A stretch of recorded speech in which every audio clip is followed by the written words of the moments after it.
एक डॉक्टर साहब हैं, बहुत बड़े उनका नेम फेम है।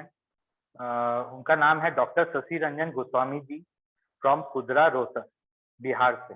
तो उन्हें बुलाने से पहले एक वार्म वेलकम होना चाहिए दोस्तों, क्योंकि उनका टाइम हमें जल्दी नहीं मिलता है। बहुत बिज़ी है और आज का शेड्यूल बहुत ज़्यादा उनका बिज़ी होने के बाद भी वो हमें अपना 1 घंटा समय, कीमती समय निकाल के हमारे लिए आए हैं। तो दोस्तों इस चीज़ को गौर से सुनें, ध्यान से देखें और समझें। तो चलिए आप सबके साथ एक वार्म वेलकम करते हैं डॉक्टर शशि रंजन गोस्वामी जी सर का। Sir, hand over to you sir. Thank you Ankit sir. Thank you. आवाज़ मेरी जा रही है? Yes sir, comfortable. तो सबसे पहले मैं अंकित सर को धन्यवाद देना चाहता हूँ कि उन्होंने बहुत अच्छे शब्दों में प्रार्थना की और भगवान का ध्यान किया। किसी भी शुभ काम करने के लिए पहले सबसे पहले भगवान का स्मरण करना चाहिए और आज अंकित सर के द्वारा हम लोगों ने भगवान का स्मरण किया। इसलिए जो भी कार्य हम लोग करने जा रहे हैं उसमें सफलता मिलेगी और साथ ही साथ जो लोग इस प्रोग्राम को देख रहे हैं उन्हें बहुत सारा फायदा मिलेगा। इसी शुभकामना के साथ मैं अपना सेशन स्टार्ट करने जा रहा हूँ। सबसे पहले मैं अपने upline Shyam sir upline mentor Shyam sir और नीतू मैम को धन्यवाद देना चाहता हूँ। साथ ही साथ जो अपलाइन हैं प्रकाश सर और सीमा मैम, इनको भी धन्यवाद देना चाहता हूँ। इन्होंने मुझे इस लायक समझा कि आज के सेशन में मुझे इनवाइट किया और एक मौका दिया कि मैं अपने जानकारी से कुछ ऐसे लोगों को मदद कर सकूं जो लोग हार्ट से रिलेटेड डिजीज से सफ़र कर रहे हैं या आफ्टर कोविड जो हार्ट के पेशेंट नहीं थे लेकिन आफ्टर कोविड उन्हें हार्ट की समस्या आ गई, उससे उनको कुछ फ़ायदा मिल सकता है या रिलीफ मिल सकता है। तो आज का टॉपिक जो है how to keep healthy heart before and after Covid. It means कि हम अपने हेल्दी हार्ट को कोविड से पहले या फिर कोविड के बाद, यानी कि वैसे व्यक्ति जो कोविड से संक्रमित नहीं हैं और अगर हार्ट डिजीज से अगर सफ़र कर रहे हैं तो उन्हें क्या फ़ायदा होगा, और आफ्टर कोविड यानी कि जो व्यक्ति कोविड से सफ़र कर रहे हैं यानी कि इन्फेक्टेड थे और इन्फेक्टेड होने के बाद, क्योंकि इन्फेक्शन के बाद बहुत सारे नए डिजीज़ उनमें आ गई है जो कि उनको पहले नहीं था। तो इससे कैसे बचा जा सकता है, इसके बारे में मैं कुछ जानकारी दूँगा। तो सबसे पहले मैं हार्ट के बारे में बताऊँ कि हार्ट है क्या चीज़। तो मनुष्य का हार्ट जो है शरीर का सबसे डेलिकेट ऑर्गन है, जो हमारे थोरेसिक कैविटी में लोकेटेड होता है। गॉड ने इसे बहुत सुरक्षित स्थान स्थापित किया है। यह रिब्स के चारों ओर घिरा होता है। हार्ट जो है, हार्ट के चारों ओर रिब्स होते हैं जिनको पसलियाँ हम लोग कहते हैं, और यह पूरे हार्ट के चारों ओर एक झिल्ली होती है, मेम्ब्रेनस झिल्ली होती है जिसे पेरिकार्डियम कहते हैं। और इस पेरिकार्डियम और हार्ट के बीच में एक लिक्विड होता है, जिस लिक्विड को हम लोग पेरिकार्डियल फ्लूइड कहते हैं। यदि किसी कारण से मान लीजिए आपको हार्ट पर अगर जर्क पड़ा, तो होता क्या है कि यह जर्क जो है वो लिक्विड अपने आप में एब्ज़ॉर्ब कर लेता है और हार्ट को एकदम सुरक्षित आपको रखता है। तो यह अब हम लोग इस जानें कि हार्ट का एनाटॉमी क्या है। एनाटॉमी का मतलब होता है कि internal structure of heart. It means कि किसी भी ऑर्गन का अगर हम इंटरनल स्ट्रक्चर जानते हैं तो उसे एनाटॉमी कहा जाता है। तो ह्यूमन हार्ट जो है एक मस्कुलर ऑर्गन है, यानी कि इसे मसल्स के जो भी जितने भी पार्ट होते हैं सारे मसल्स होते हैं। मनुष्य के पूरे शरीर में डीऑक्सीजनेटेड ब्लड को यह कलेक्ट करता है, यानी कि हमारे शरीर में ही दोनों तरह के ब्लड पाए जाते हैं। ऑक्सीजनेटेड ब्लड भी पाए जाते हैं और डीऑक्सीजनेटेड ब्लड भी पाए जाते हैं। डीऑक्सीजनेटेड का अर्थ होता है कि वो ऐसे ब्लड जिसमें ऑक्सीजन की मात्रा नहीं होती है, कार्बन डाइऑक्साइड पाए उसमें होते हैं, और ऑक्सीजनेटेड ब्लड वैसे होते हैं जिसमें ऑक्सीजन पाया जाता है। तो मनुष्य का हार्ट जो है सभी अंगों से अधिक कार्य करता है, यानी कि यह 24 आवर काम करता है। इसका वर्किंग आवर जो है वह 24/7 है। यानी कि पूरे शरीर में या दिन हो या रात हो, सोने के समय भी या काम करता रहता है। तो यह इसका सबसे मेन है कि यह 24 आवर्स कार्य करता है और मनुष्य का एक हार्ट जो है प्रतिदिन 1 लाख टाइम्स बीट करता है। पूरे 24 आवर्स में हार्ट जो है हम लोग का वह 1 लाख टाइम्स बीट करता है, यानी कि धड़कता है। और साथ ही साथ यह एक जो पंप करता है, यह पूरे शरीर में लगभग 2000 गैलन ब्लड को पंप करता है।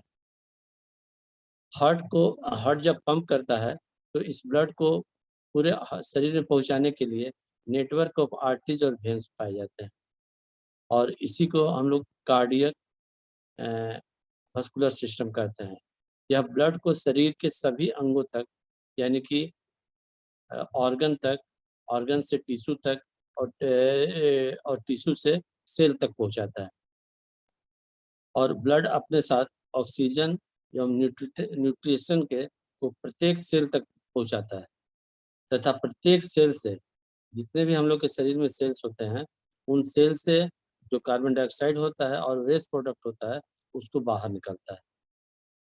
ब्लड हार्ट जो है यह पूरे शरीर में blood complex network of arteries और आर्ट्रियोल के द्वारा प्योर ब्लड को पूरे बॉडी में पहुंचाता है और इम्प्योर ब्लड को यह वेन्स और वेन्यूल के द्वारा यह फिर हार्ट में लाता है।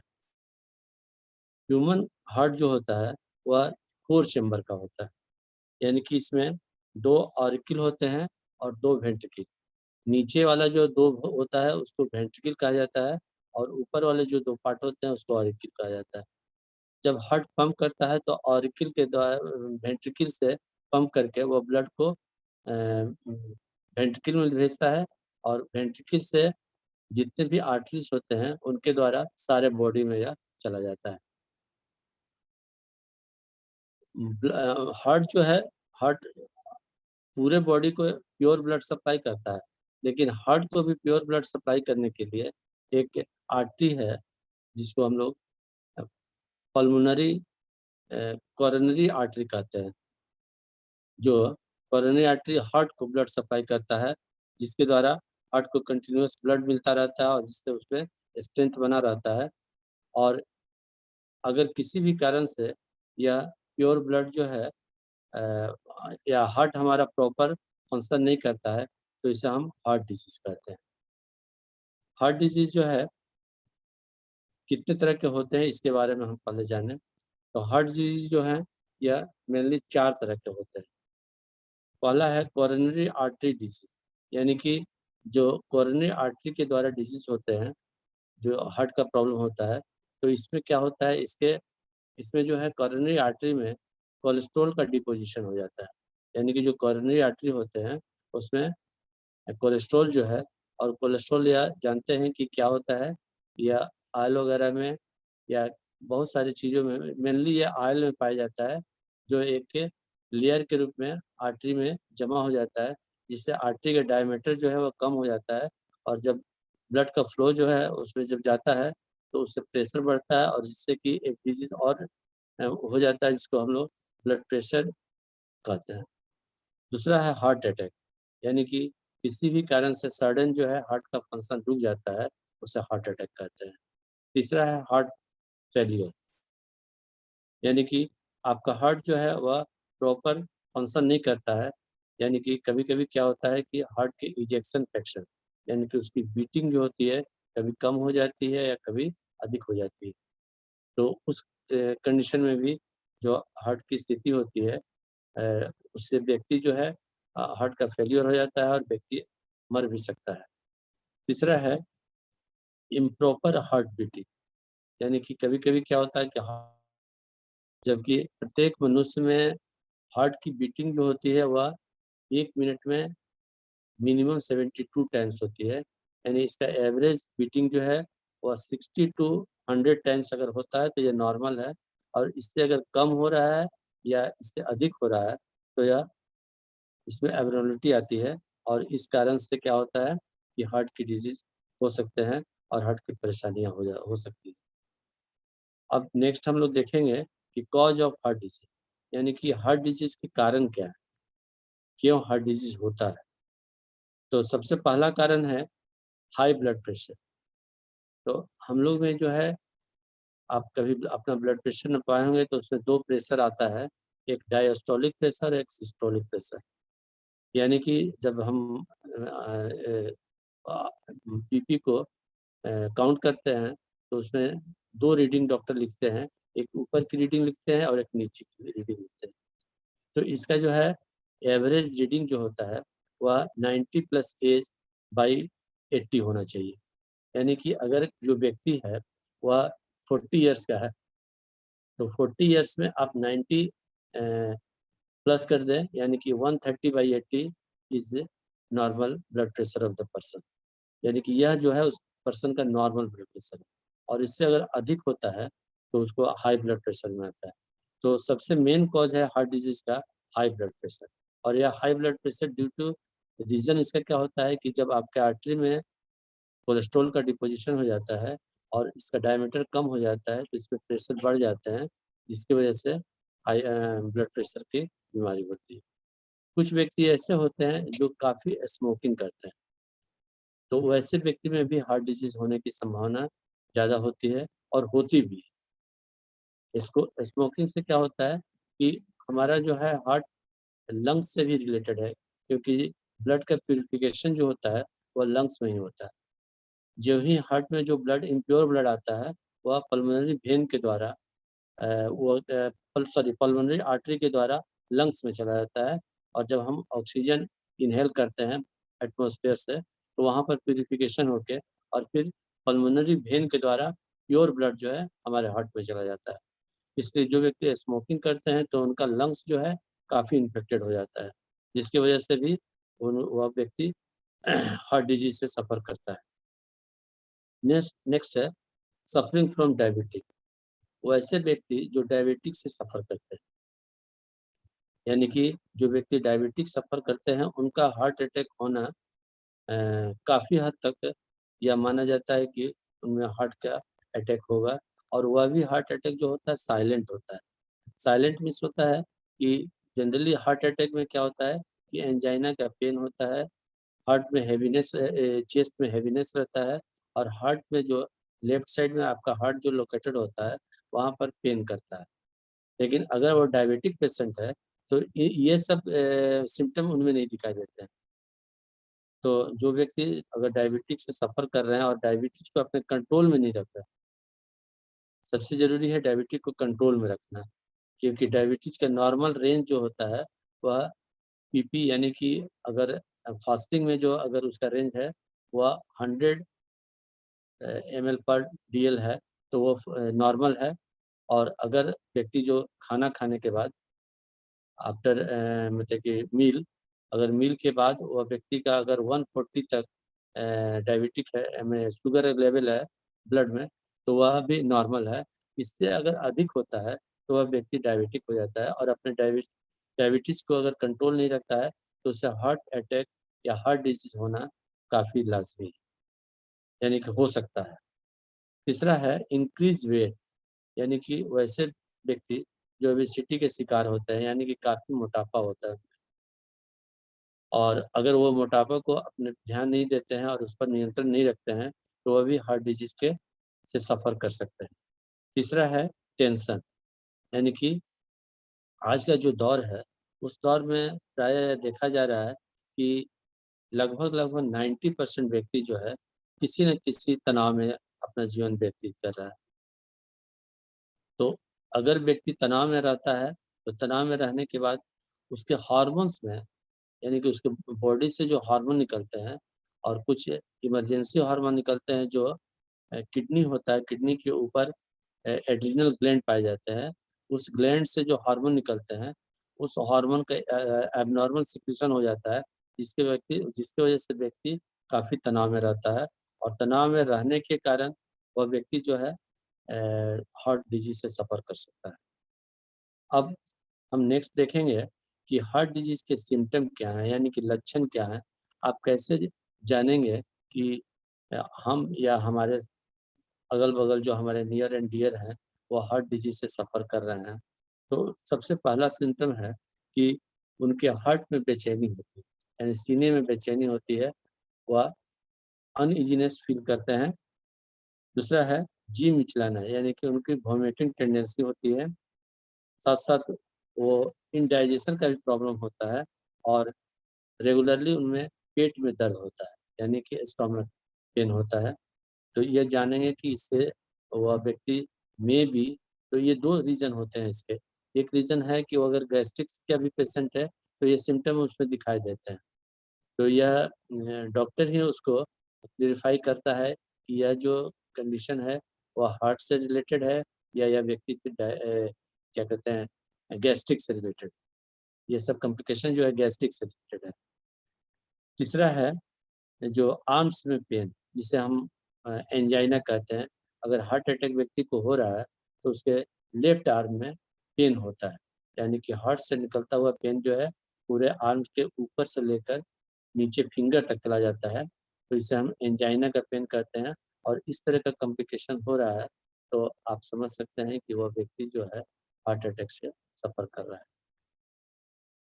और किसी भी कारण से अगर उसको हार्ट अटैक होता है, तो उसको स्वेटिंग बहुत होती है। स्वेटिंग मीन्स पसीना, यानी कि इतना पसीना होता है कि अ, जाड़े के दिन में पसीना इतना हो जाएगा कि उसके सारे कपड़े जो है गीले पड़ जाते हैं।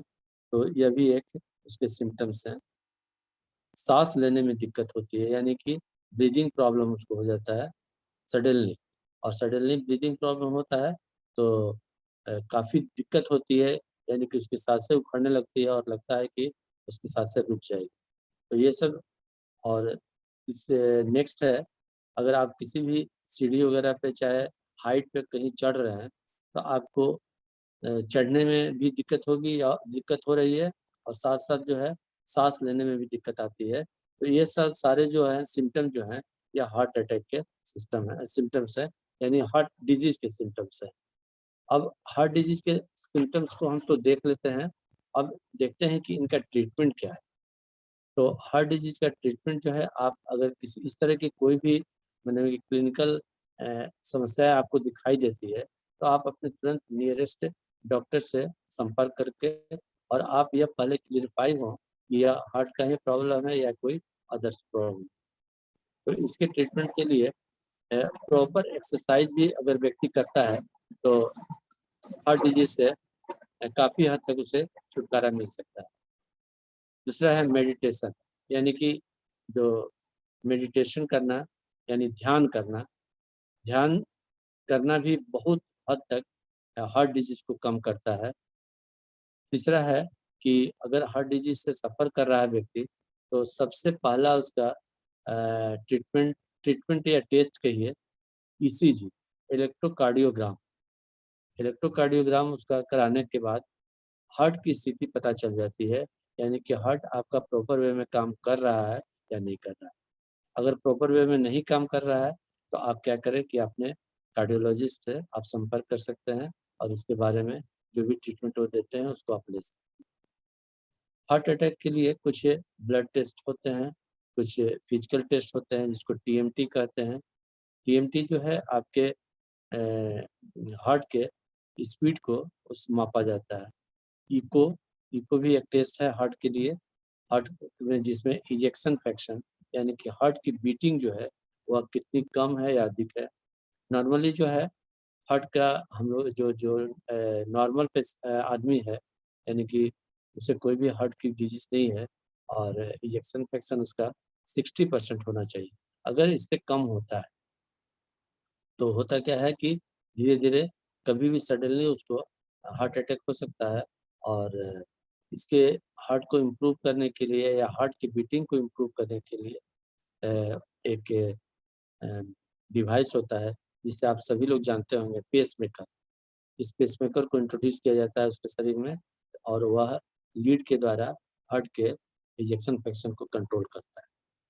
और इसके साथ-साथ जो है मेडिसिन के साथ कुछ डाइट प्लान हैं जिनके द्वारा भी हार्ट डिजीज़ को कंट्रोल किया जा सकता है। और सबसे लास्ट में इसके सर्जरी, यानी कि ये सारे चीज़ों को करने के बाद भी अगर पेशेंट को कोई इम्प्रूवमेंट नहीं होता है, मेडिटेशन के द्वारा, मेडिकेशन के द्वारा कोई इम्प्रूवमेंट नहीं होता है, तो फाइनली डॉक्टर जो है उसे सजेस्ट करते हैं सर्जरी के लिए। तो जनरली जो अगर आर्टरी या आर्टरी में ब्लॉकेज है, तो उसके लिए एक, और इसको जाँचने के लिए एक टेस्ट होता है जिसको एंजियोग्राफी कहा जाता है। एंजियोग्राफी से यह पता चल जाता है कि कहाँ तक किस आर्टरी में ब्लॉकेज है। उस हिसाब से अब नए डॉक्टर जो हैं एंजियोप्लास्टिन करते हैं। एंजियोप्लास्टिन में होता है क्या है कि स्टंट लगाया जाता है। जहाँ की आर्टरी ब्लॉक्ड है, वहाँ पर स्टंट को ले जाके वहाँ पर लगा दिया जाता है, ताकि वह जो ब्लॉकेज जो कोलेस्ट्रॉल के द्वारा है, कुछ हद तक साफ हो जाते हैं और ब्लड का फ्लो वहाँ प्रॉपर होने लगता है। क्योंकि मेन कॉज़ जो है, आर्टरी में ब्लड का फ्लो जो है रुक जाता है। हार्ट डिजीज़ का सबसे मेन कॉज़ क्या है कि आर्टरी में ब्लड का फ्लो रुक जाना, और उस ब्लड के फ्लो को वह कंटिन्यू कर देते हैं, तो हार्ट के प्रॉब्लम कम हो जाती है। सबसे मेजर इसका ऑपरेशन है ओपन हार्ट सर्जरी जो है, बाईपास सर्जरी। यानी कि जब हार्ट का ब्लॉकेज इतना ज़्यादा हो जाता है ताकि उसको निकाला नहीं जा सके या स्टंट काम वहाँ नहीं कर पाता है, तो उस कंडीशन में क्या करते हैं कि उस आर्टरी को बाईपास कर दिया जाता है। सभी लोग जानते होंगे कि बाईपास क्या होता है।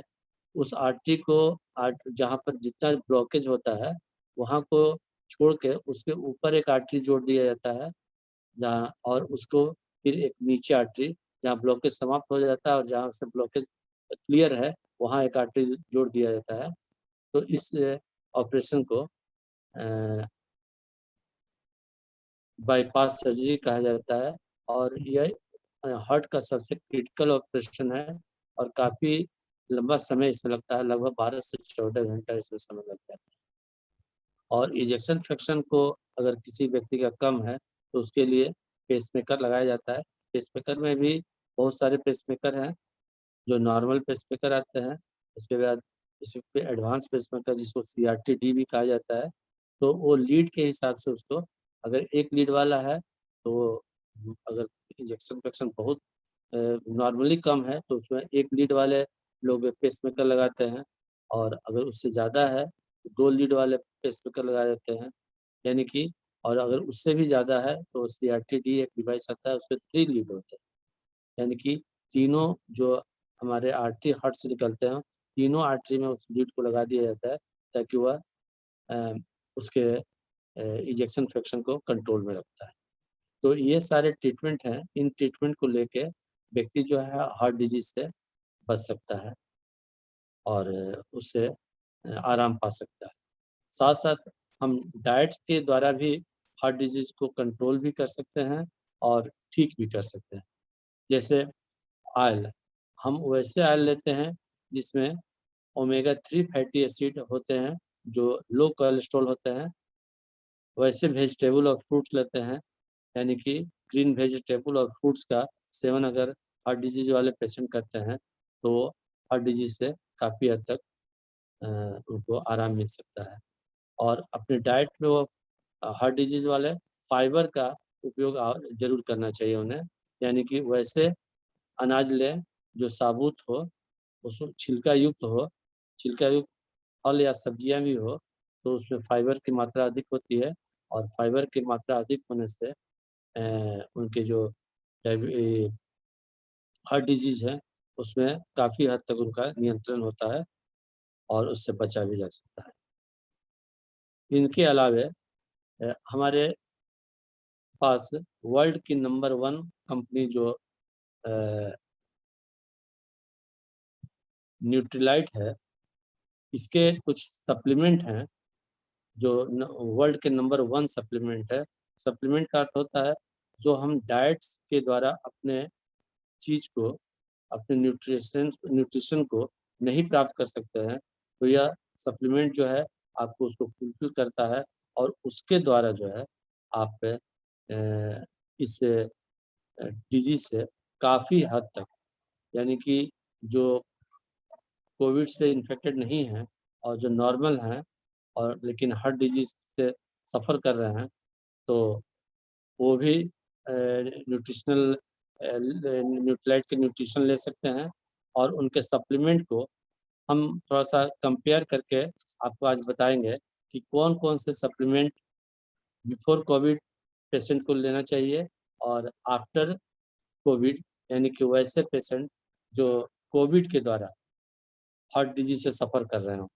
यानी कि वह पहले नॉर्मल थे, लेकिन कोविड के बाद वह तो कोविड से अभी जो कोविड का सिचुएशन चल रहा है, जो सिनेरियो चल रहा है, यानी जो पेशेंट अभी दिखाई दे रहे हैं, तो जो उनके कोविड के बाद जो मेडिसिन का अंग्रेज़ी मेडिसिन का जो साइड इफ़ेक्ट होता है, उससे काफ़ी क्रिटिकल परेशानियाँ हो रही हैं।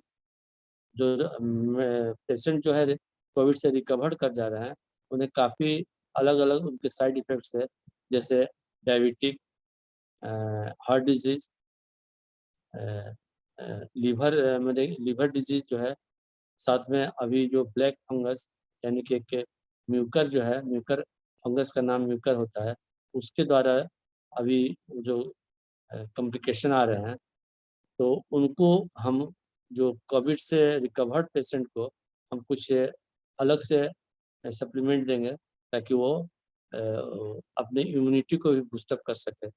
क्योंकि कोविड का मेन कॉज़ है इम्यूनिटी का लो होना। तो हार्ट डिजीज़ में जो सप्लीमेंट रिक्वायर्ड होते हैं, उसके अलावे हम जो कोविड के बाद जो पेशेंट हैं और जिनको हार्ट की डिजीज़ अगर हो रही है या उनमें उस तरह की कॉम्प्लिकेशन आ रहे हैं, तो उनमें कुछ इम्यूनिटी बूस्टर प्रोडक्ट को भी उसमें ऐड करना पड़ता है।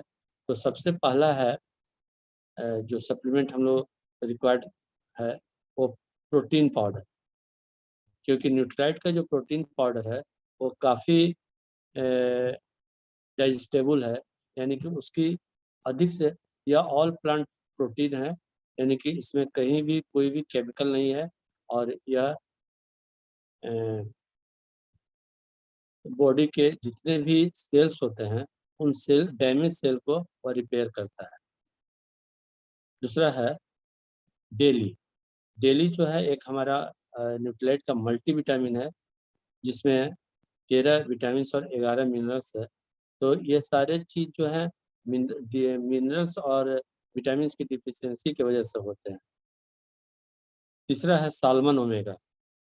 साल्मन ओमेगा क्या है कि यह good fatty acid omega 3 fatty acid है, जो ब्लड में जो कोलेस्ट्रॉल होते हैं, उनको बैलेंस करता है और इससे चौथा है सीएच बैलेंस